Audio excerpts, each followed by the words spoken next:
Creamy cheesy spaghetti ഉണ്ടാക്കാം. So let's go.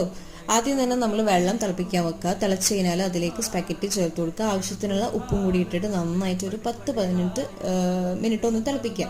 എന്നിട്ടൊരു 90% കുക്കായി എന്ന് തോന്നിക്കഴിഞ്ഞാൽ ഇതിനെ ഊറ്റി വെക്കുക കേട്ടോ. എന്നിട്ട് അതിനെ വെള്ളം എടുത്ത് വെക്കണം. വെള്ളം ആവശ്യമുണ്ട്. ഇനി പാനിലേക്ക് ഓയിൽ ഒഴിച്ചിട്ട് വെളുത്തുള്ളി ഒന്ന് സോട്ടാക്കി എടുക്കുക. പിന്നെ ഉള്ളി ചേർത്തിട്ട് കുറച്ച് മുളക് പൊടി ഇട്ട് കൊടുക്കുക. ഒരു സ്പൂൺ അര സ്പൂൺ ഇട്ട് കൊടുക്കുക. ഒരു കളറിന് വേണ്ടിയിട്ടാണ്. എന്നിട്ട് ഇതിലേക്ക് ക്യാപ്സിക്കവും തക്കാളിയും കൂടി ചേർത്ത് കൊടുത്തിട്ട് ആവശ്യത്തിനുള്ള ഉപ്പും കൂടിയിട്ട് വഴറ്റിയിട്ട് നമ്മൾ ഇതൊന്ന് ബ്ലെൻഡ് ചെയ്തെടുക്കണം. അതിലേക്ക് നമ്മൾ കുറച്ച് ഫ്രഷ് ക്രീമും പിന്നെ നമ്മൾ നേരത്തെ മാറ്റി വെച്ചിട്ടുള്ള ഇതിന്റെ വെള്ളം ഉണ്ടല്ലോ, സ്റ്റാർച്ച് വാട്ടർ, അതും കൂടി ഒഴിച്ചിട്ട് ഒന്ന് നന്നായിട്ട് പേസ്റ്റ് ആക്കി എടുക്കുക. ഇനി നമ്മൾ പാനിലേക്ക് ഈ പേസ്റ്റിനെ ഒഴിച്ചു കൊടുത്തിട്ട് അതിലേക്ക് കുറച്ച് ഒറിഗാനോ, കസൂരി മേത്തിയും നമ്മുടെ ഇതില്ലേ ടൊമാറ്റോ കെച്ചപ്പും കൂടി ചേർത്തിട്ട് കുറച്ച് ചീസും കൂടി ഇട്ട് കൊടുക്കുക. എന്നിട്ട് മിക്സ് ചെയ്തതിന് ശേഷം നമ്മൾ വേവിച്ചെടുത്തിട്ടുള്ള സ്പാഗറ്റി ചേർത്ത് കൊടുക്കുക. മിക്സ് ആക്കുക, ചൂടോടെ കഴിക്കുക. അടിപൊളി ടേസ്റ്റാണ്.